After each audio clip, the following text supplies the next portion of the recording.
second scrapbook page of my scrapbook page series. So I'm starting off with some 8.5 by 11 brown cardstock. Now I'm using that Martha Stewart's brown pigment ink pad. I'm just inking up the edges. Now I'm going to do that to the whole piece, and I'm going to try to do it to everything. So now I'm taking out my spray box, and I'm putting down my 8.5 by 11 piece of brown cardstock, and I just have that spray bottle there. This is some Perfect Pearls, the gold, mixed in with some water. So this is a homemade mist. You can use any kind of mist you want, and if you don't like this look, then you don't have to do this. So now I have that picture of our last camping trip. Now I'm just gonna grab out that piece of green cardstock. That's from the Here and There collection from Studio Calico. Now I'm taking my Friskers paper trimmer. I'm gonna cut off a 1/4 inch off my photo. The reason why is that I can use my 6x6 paper pad, because usually the picture is 4x6, so making it 4 by 3 3/4 or 5 3/4, I can make it so that I can make a 1/4 inch mat. So now I just glued that together and put some tape on the back. Now I'm just going to align it how I think I want it. So now I'm just adhering it right there. And now I'm going to grab out some decorative masking tape from Scotch. I use it just like I use washi tape. You can also use washi tape if you have that. I don't have any green washi tape, so I thought I would use that.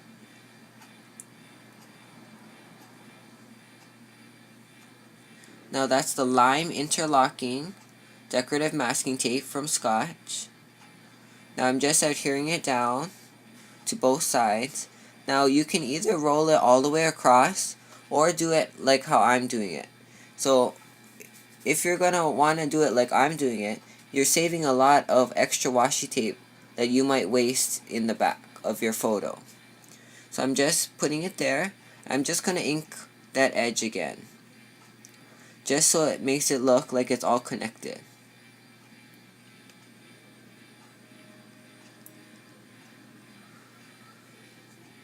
So now I'm going to grab out my thickers from American Crafts. I'm going to grab out the Eclair set. I'm grabbing a kind of limeish green color, slightly darker. This is the glitter thickers. I'm going to grab out my clear ruler. So you can use any kind of ruler or any kind of clear thing. So either clear plastic, you could use wax paper, or anything you have. And I'm just going to spell out my word. So I'm going to say camping 2011. So there I spelt it out. I'm able to get perfect positioning with the ruler.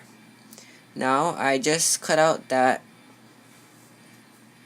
arrow using a Sizzix die, and I just I cut it out of double-sided tape, and then I poured glitter over it. So I poured just a white glitter. You can't see it in the video, but in real life you can see it.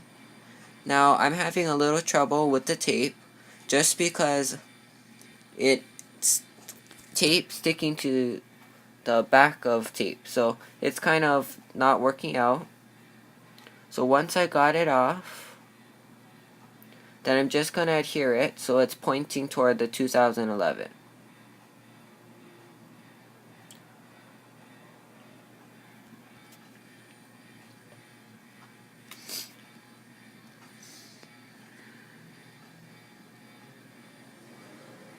So now I'm just grabbing out some green buttons.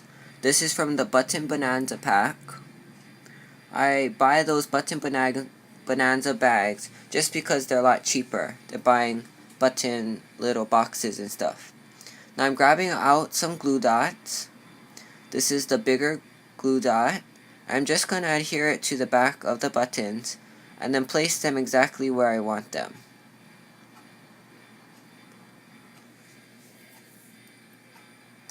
So now I just put all my buttons down in clusters. And now I just use the Cosmos punch from Martha Stewart and cut it out of pattern paper. And then I use a paintbrush and I put Mod Podge all over the top. And then I poured a clear glitter over it. So you can't really see it, but it does have a texture. So now I'm taking out my Sizzix Big Shot, and I'm going to use an embossing folder just to give it a little bit more texture. So I'm actually going to be using the Cherry Lynn Designs double-sided embossing plate. This is the dots and lines, and I want it to have a line texture, so I'm just putting my embossing plate down, then my flowers, and then I'm just putting the silicone mat and then rolling it through my Big Shot. So now, after it's all done, it'll have a line texture. Again, you can't see it in the video, but it's really neat in person. So now I'm just peeling it off, and there's my 3 flowers. And now, with the texture, I'm just going to adhere it to my project. So you're just going to want to put your Big Shot away, and you're going to grab out your scrapbook page again, and there's the packaging. So now, I'm just going to use a glue dot, and I'm just going to adhere it to the project.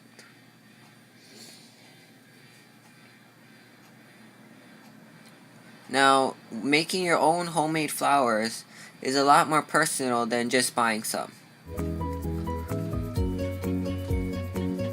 So I just adhered that flower there. I'm just going to adhere the others. And now that's the finished product. See you later. Have a great day.